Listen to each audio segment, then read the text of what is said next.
First impressions, the Canon RF 28mm 2.8. It's small, it's sharp, and it's ready to take names. I'm a sucker for a pancake lens, and this one is pretty great. I tested on two cameras, full frame Canon R6 Mark II, and on crop sensor the Canon R7. Shot 2 events and some more casual shots over the weekend.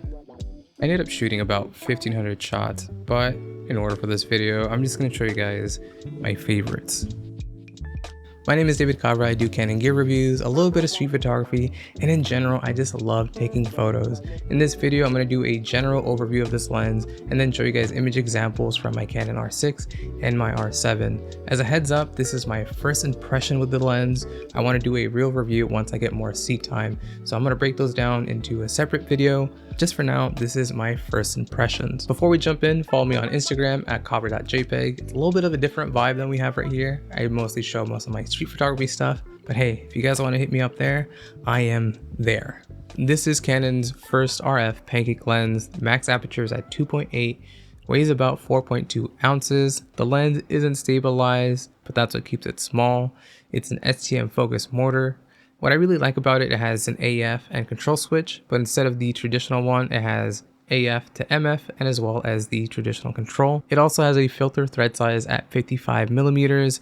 And lastly, this retails at $300. So compared to the L series lens, this thing is fairly affordable. Overall, as a lens, I'm really enjoying it. At first, I was really concerned when I saw the 28mm breakdown video of this lens. It's a plastic build, including the optics, so I was a little bit worried that it was going to be fragile or the images were going to be pretty soft. But after a while, watching that video and then, taking photos myself, the images are super sharp and the build is pretty decent. It's not made out of metal, but it's also not going to break down. I appreciate that the autofocus is fairly quiet. It is an STM motor, so I wonder if it's because a wider focal length, it won't hunt as much as the 35 or the 50. But in general, I appreciate that it's not that loud. Of course, in dark situations, the autofocus is going to hunt, but it's not that bad. And of course, if you shoot in video, it's not going to make any noise. It's just going to focus a lot slower. For video, I haven't really used it as much. I probably recorded 10 to 20 second clips. And this is actually the first time where I have it sitting down on a tripod. And I feel like if I make future videos with this lens, it's either going to sit on a tripod or a gimbal. If I really need to, I'm going to turn on digital stave. If you guys can see, this is pretty nice as a small studio setting. This is more of a nitpick, but I really hate that this lens has a different thread between the 35 and the 50. So it's kind of a pain point that I have to buy another filter. Lastly, this lens retails at $300, which I feel like it's a fairly decent price. I don't mind. I feel like if it was any more than $300, I'd be like, nah, y'all are tripping. Why did I grab this lens? I originally wanted this lens specifically for the R7, giving me a compact walking setup and a full frame equivalent of 45mm, but to be exact, it's 44.8. That focal length is within my comfort zone. I'm able to frame things before looking at the viewfinder.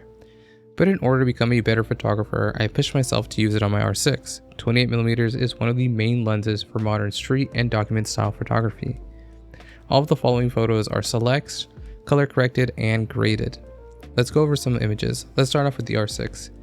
28 is wide. I'm not used to it. I'm not used to being up close, but in busy areas or events, people don't notice or they're trying to get to their destinations. I got some shots that I wouldn't have tried with a more narrow field of view. I've mostly shot between f4 to f6.3. I wanted some type of separation, but still have an idea of what's around the subject. When I asked people for their portraits, I opened up and even got a few in 2.8. With 2.8, you do get some bokeh blurs. I think because it's a wide lens, I rarely miss autofocus, and I bet if I shot that event at f8 all the way to f11, I would have hit a more crazier hit rate than I did. Overall in full frame, this is a crazy good lens. I would pair this with my 35mm or my 50. I would use the 35 when it's a somewhat busy day, but I still can't get close to my subjects. Or I would use a 50mm when it's super dead, kind of like downtown in the morning, or at least downtown San Jose. Let's jump over to the R7. Due to the 1.6 crop on Canon, its full frame field of view equivalent is 44.8, but I like to say 45. This now becomes a standard lens close to the nifty 50 range. So framing is pretty easy. With this setup, most of the time I can frame a picture before putting the camera to my face. Just like the R6, I shoot between f4 to f6.3. In general, I want people to have some type of context of the background. I didn't have a chance to open up to 2.8, but I'm pretty sure it'll do fine. It just won't be as blurry or a bokeh-licious background as full frame, but that's not a big deal. One thing I've noticed is only a baby smidge slower to autofocus, but not enough to ruin your time shooting. What I like to do is look at my frame, plan it, and then take the shot. On APS-C, this will be a great everyday lens. This is a nice introduction to primes if you're coming from a kit lens. If I need to pair this with another prime, the 50mm would be a great setup, so the 28 can get my standards, and while the 50 will act more like a 85mm, that can get my nice portrait shots. So final thoughts, I think it's a really good lens.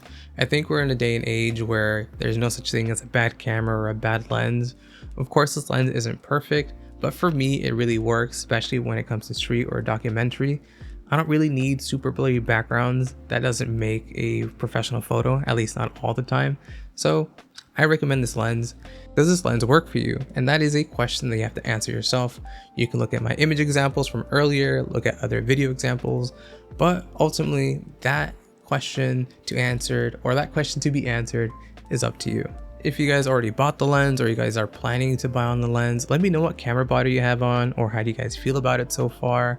I really enjoy it. I feel like down the line, maybe I'll run into some annoyances that I'll call out in the actual reviews. One thing that I forgot to say in the intro is I actually bought this lens with my own money. So this is 100% my own thoughts and opinions. The next video that I'm going to do is actually the POVs. I showed a little bit of examples throughout this video, but it's going to be a POV on the full frame and a different video on the POV on the crop sensor, just so you guys can see me in action or just see the lens itself in action. It's super late, so I'm gonna go to bed now and I'll see you guys later. Bye. Don't forget to like and subscribe. Bye.